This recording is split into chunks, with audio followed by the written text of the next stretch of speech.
Prillidest vabastavad laseroperatsioonid on läbi 30 aasta arenenud suunas, et tulemus oleks võimalikult täpne ja püsiv ja mis peaasi, turvaline.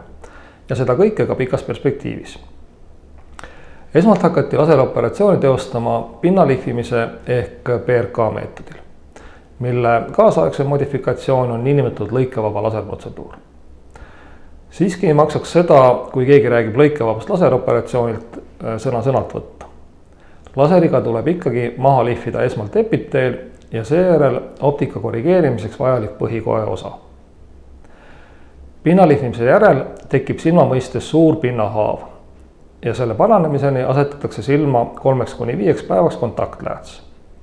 Sileda epiteeli ja väga hea nägemisteravuseni kulub siiski nädalaid.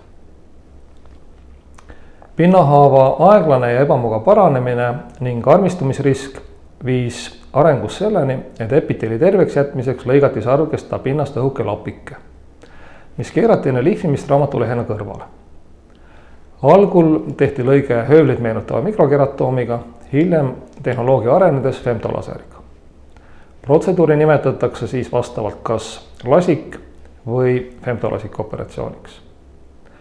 Kuna epiteel jääb terveks, siis saavutatakse nende meetoditega küll kiire ja valutu hea nägemise taastumine, aga lisandub lapikese nihkumise risk.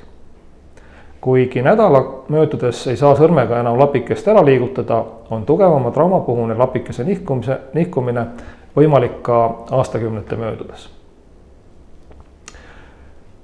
Uusim SMILE protseduur ühendab nii pinnalihvimise kui lasikmeetodi eelised. Väga hea nägemisteravuse taastumine on kiire ja puudub lapikese nihkumise risk. SMILE protseduuril eemaldatakse läätsakujuline koetükike sarvkesta süvakihtidest nii, et silma pinnale jääb ainult 2–3 mm kriipsukujuline haav, mis kattub epiteeliga juba paari tunniga.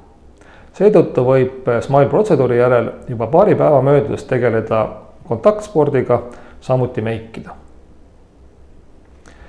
Põhjuseid eelistada Relax SMILE'i varasematele tehnikatele on mitmeid.